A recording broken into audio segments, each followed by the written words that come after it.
प्रतिलेखन संख्या 4। Ready start.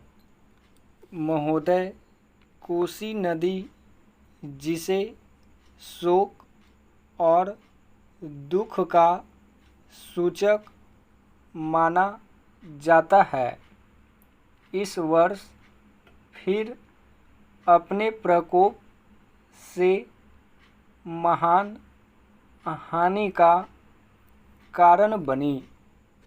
अब इस नदी पर काबू पाने और इसकी उपद्रवी लीला समाप्त करने के लिए भी योजना तैयार हो गई है।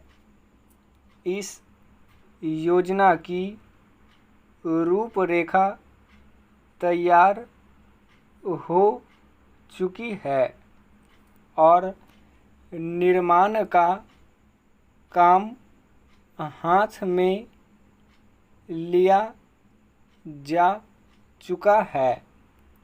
आशा है इस योजना के निर्माण से बड़े पैमाने पर जन साधारण को सेवाएं उपलब्ध होंगी।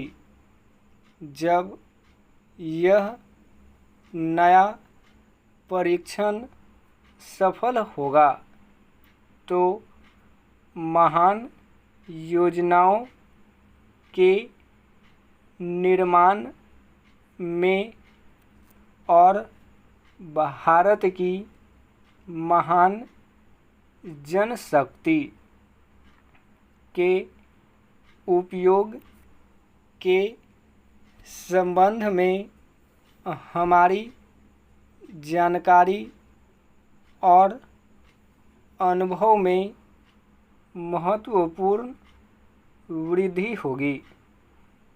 औद्योगिकीकरण के क्षेत्र में उन्नति, उत्पादन में और अधिक वृद्धि और भारत की प्रति व्यक्ति आय में वृद्धि विचाराधीन वर्ष की कुछ महत्वपूर्ण बातें हैं। औद्योगिकीकरण के साथ ही रोजगार के क्षेत्र को विस्तृत करने के प्रयत्न भी बराबर जारी हैं। कुटीर उद्योगों और घरेलू धंधों को प्रोत्साहन देकर औद्योगिकीकरण और रोजगार में समुचित संतुलन स्थापित करने का प्रयास किया जा रहा है।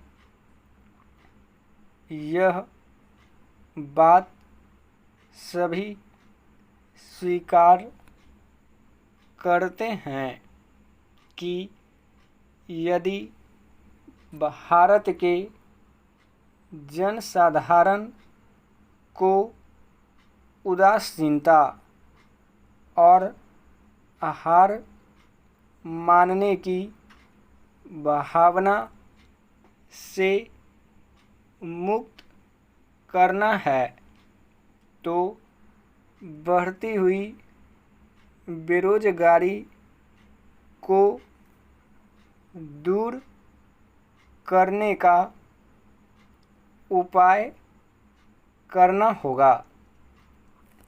इस दिशा में घरेलू उद्योग धंधे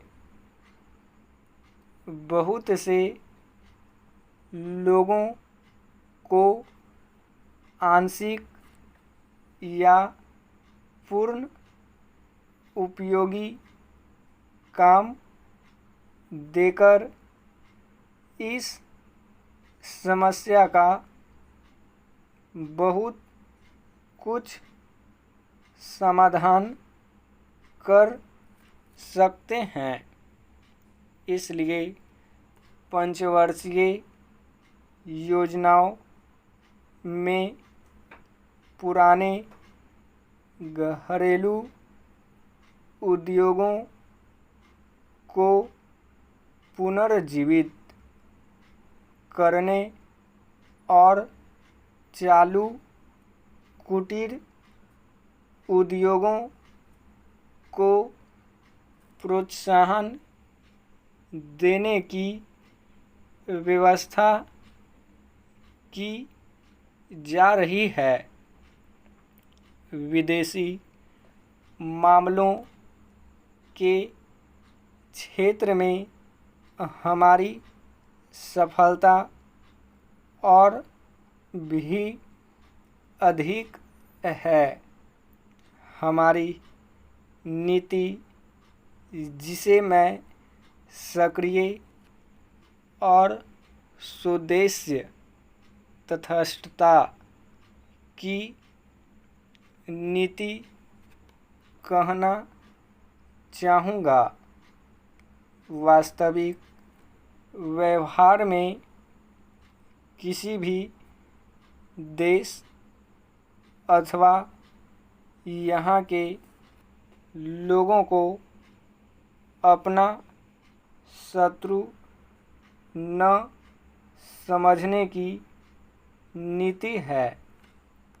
इस नीति के फलस्वरूप हमें विश्व शांति के पक्ष की कुछ सेवा करने का अवसर मिला है।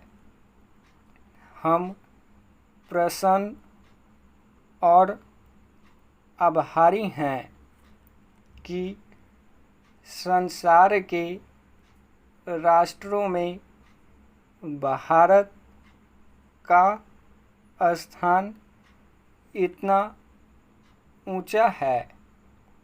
इंडोचीन निरीक्षण और नियंत्रण अंतर्राष्ट्रीय आयोग की अध्यक्षता हमने स्वेच्छा से स्वीकार की है और हमारे नागरिक यथासाध्य उस देश में शांतिपूर्ण निर्वाचन संबंधी समस्याओं का सामना कर रहे हैं। हम सभी राष्ट्रीय अथवा अंतर्राष्ट्रीय समस्याओं का निपटारा शांतिपूर्ण ढंग से चाहते हैं।